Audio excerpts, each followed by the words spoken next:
नमस्कार, good morning, जय हिंद। बहुत बहुत स्वागत है मित्रों आपका। मैं हूं राजेश शर्मा और आप देख रहे हैं मेरा यूट्यूब चैनल राजेश गुरुजी। मित्रों, अगर आप मेरे चैनल पर नए हैं तो चैनल को सब्सक्राइब जरूर कर दें। आज मैं आपको बहुत ही महत्वपूर्ण अपडेट लेकर आया हूं। ऐसे कौन कौन से भाई हैं जिनको प्रभारी परेशान करते हैं, जिनको हटाने की धमकी दी जाती है, दोस्तों प्रताड़ित किया जाता है। क्या नियम है अतिथि शिक्षकों को स्कूल में रखने का, किस कंडीशन में अतिथि शिक्षक रखे जाते हैं, यह आप सभी को अच्छी तरह से पता है। लेकिन अनुभव प्रमाण पत्र की जो तारीख है वो खत्म हो चुकी है। क्या अब तारीख बढ़ेगी या नहीं बढ़ेगी, इसको लेकर अभी कोई आदेश, कोई अपडेट नहीं आया है।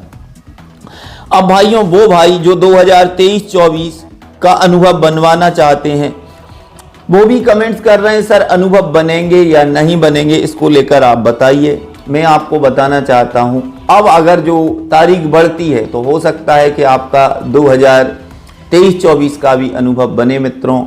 लेकिन 2024-25 को लेकर बहुत से भाई ज़्यादा परेशान हो चुके हैं, क्योंकि शिक्षक पात्रता परीक्षा की जानकारी पोर्टल पर अपडेट हो चुकी है और कई भाई जो पहले परीक्षा पास कर चुके हैं 2005, 2011, उनका कहना है कि हम आखिरकार पात्रता परीक्षा पास तो हैं, लेकिन 2018, 2020 और 2023 की जानकारी ही अतिथि शिक्षक पोर्टल पर फीड हो रही है।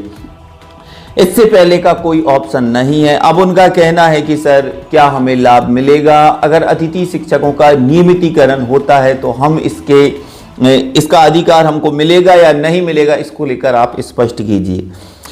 देखिए, पहले क्या था, 2005 और 2011 में जो परीक्षा हुई थी उसकी वैलिडिटी 3 साल की होती थी, यानी जो अंक सूची आपको मिलती थी वो उसकी वैलिडिटी 3 साल की रहती थी। लेकिन 2018 से लाइफ टाइम है। तो आप समझ गए होंगे अब शिक्षा विभाग आखिरकार क्या 2018, 20, 23 वाले अतिथि शिक्षकों को ही लाभ देगा या जो पुराने हैं 5, 11 उनको भी लाभ देगा, इसको लेकर अभी कुछ स्पष्ट नहीं है। लेकिन मैं आपको बताना चाहता हूं, आने वाला समय होगा महत्वपूर्ण। आप बिल्कुल चिंता ना करें, जो लगे हैं वो तो लगे ही हैं। आखिरकार नए अतिथि शिक्षकों की भर्ती में अब बहुत कुछ टीम कंडीशन एक्सेप्ट आपको करनी होंगी, क्योंकि मानदेय जो बढ़ चुका है मित्रों। और इस आदेश को आप देखिए, आपके लिए महत्वपूर्ण आदेश है। और क्या ये आदेश कहता है? आदेश आखिरकार पुराना है लेकिन आपके लिए महत्वपूर्ण है, उपयोगी है दोस्तों, और भविष्य में काम आने वाला है। तो देखिए क्या है इस आदेश में। कार्यालय जिला शिक्षा अधिकारी, जिला सीधी, मध्य प्रदेश, 18/10/2019 का ये अपडेट है। पुराना है, मैं पहले ही आपको बता चुका हूं कि भाइयों मित्रों पुराना है, लेकिन समझ लें, पहले इसको देख लें। संभागीय सचिव, रीवा संभाग, भारतीय मानव अधिकार, नई दिल्ली, अतिथि शिक्षकों के अधिकारों के हनन और शोषण से बचाने के संबंध में। देखिए कितना महत्वपूर्ण अपडेट है। कम ही ऐसे आदेश हमको देखने को मिलते हैं, लेकिन विषय अंतर्गत लेख है कि अतिथि शिक्षक शिक्षा विभाग के शासकीय कर्मचारी नहीं माने जाते हैं। शिक्षा विभाग में शिक्षकों को आकस्मिक कमी होने पर अतिथि शिक्षक एक पूर्णतः अस्थायी एक वैकल्पिक व्यवस्था है, जिसमें प्रति पीरियड और कालखंड अध्यापन के आधार पर मानदेय दिया जाता है। अतिथि शिक्षकों को नियमित शिक्षकों या सरकारी कर्मचारियों की तरह EL, CL, ML, अवकाश, PF का कोई भी प्रावधान नहीं है। अर्थात सरकारी कर्मचारियों के शर्तों का पालन करने की बाध्यता नहीं है। कोई भी अतिथि शिक्षक शाला में निर्धारित अपने पीरियड पढ़ाने के बाद अध्यापन समय छोड़कर अन्य कार्य करने के लिए स्वतंत्र है। कोई भी अतिथि शिक्षक किसी भी राजनीतिक पार्टी के पदाधिकारी बनने, जनप्रतिनिधि का चुनाव लड़ने, कोचिंग चलाने, किसी बीमा कंपनी का एजेंट बनने जैसी अन्य सामाजिक कार्य करने के लिए स्वतंत्र है। यदि किसी संस्था में अतिथि शिक्षक के रूप में कार्यरत है और संस्था में अनुपस्थित रहते हैं तो मानदेय का भुगतान नहीं होगा। अतः अतिथि शिक्षक शासकीय कर्मचारी की आवश्यक शर्तों से मुक्त है। इस कार्यालय से किसी भी अतिथि शिक्षक के साथ शासकीय शिक्षकों की शर्तों को न मानने पर किसी प्रकार की कार्रवाई विरुद्ध में नहीं की गई है।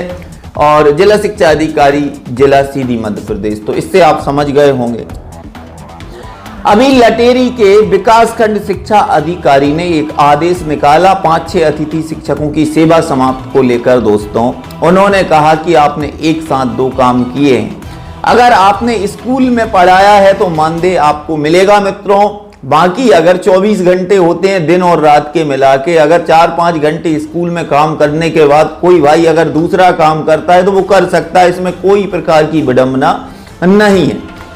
तो अभी हमारे बहुत से मध्य प्रदेश के जो अतिथि शिक्षक हैं, जो कि लगातार 2011 से अभी तक पढ़ाते आ रहे हैं, बीच में उन्होंने बीएड भी किया, बीएससी भी किया है, तो दोस्तों उनको बताया जा रहा है कि आप बाहर हो सकते हैं, आपको आने वाले सत्र में नहीं रखा जाएगा।